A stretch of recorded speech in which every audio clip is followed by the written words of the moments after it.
In a world where agriculture feeds nations, one channel is rising to educate, empower, and inspire a new generation of farmers. Welcome to Agbekayode Naj TV, your home for real, practical farming knowledge. From poultry to goats, catfish to snails, we bring you low-cost farming techniques, expert tips, and honest stories from the field. Whether you're just starting out or already running a farm, this is where you learn how to grow smarter, farm better, and earn more. We don't just teach farming. We promote agribusiness, youth empowerment, and wealth through the soil. Africa's population is set to double by 2050, putting immense pressure on food systems. Most of the continent's food comes from smallholder farms, but they're struggling with droughts, floods, and pests. Enter the Bill and Melinda Gates Foundation, pouring billions into transforming African agriculture. The big idea? A new green revolution, using modern farming and genetically modified GMO seeds. Imagine seeds that survive drought, resist pests, and fight malnutrition. This is the promise sold by Gates and Agra. The goal: double incomes and yields for 30 million farming families. With so much money and tech, many believe this was Africa's best shot at food security. But as with any big promise, the real story is in the details. Let's look closer. So what are GMOs? The term stands for genetically modified organisms. In agriculture, this means seeds that have been altered in a lab to give plants new abilities that nature alone couldn't provide. But how did we get here?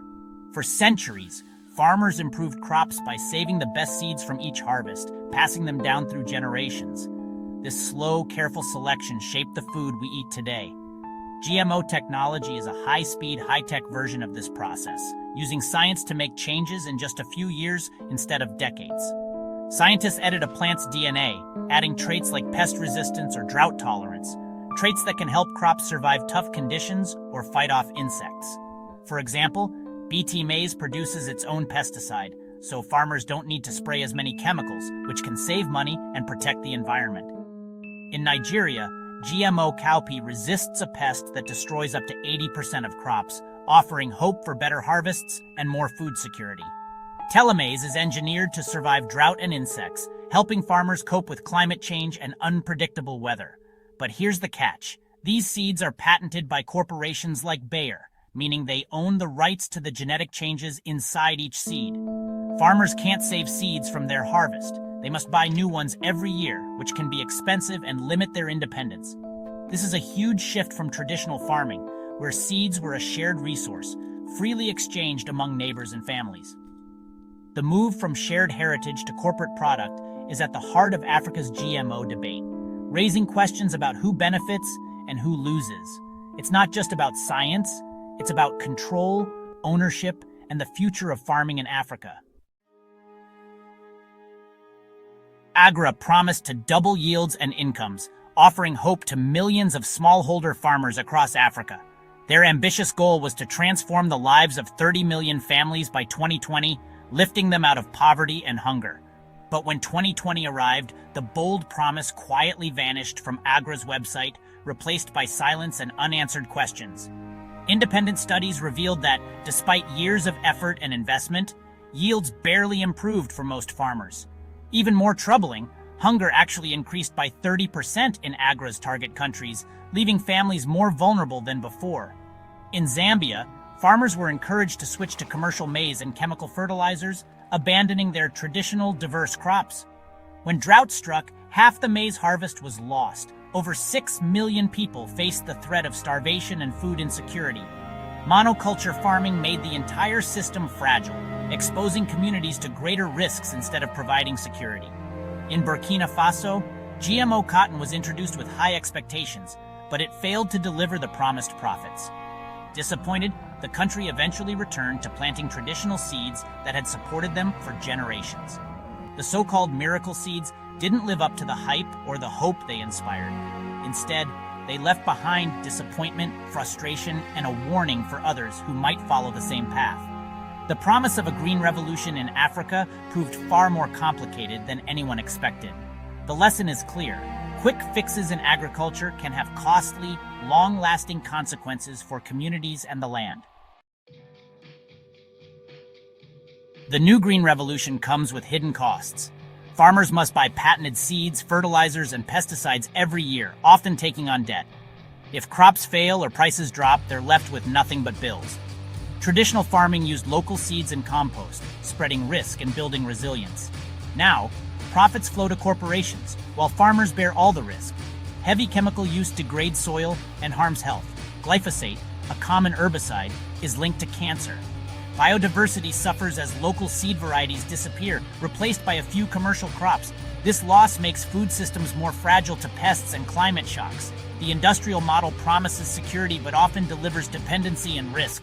The real price is paid by farmers and the land. Bill Gates says his mission is humanitarian, using science to end hunger. He argues that denying African farmers GMOs is unfair, but critics see a billionaire shaping African agriculture to benefit Western corporations.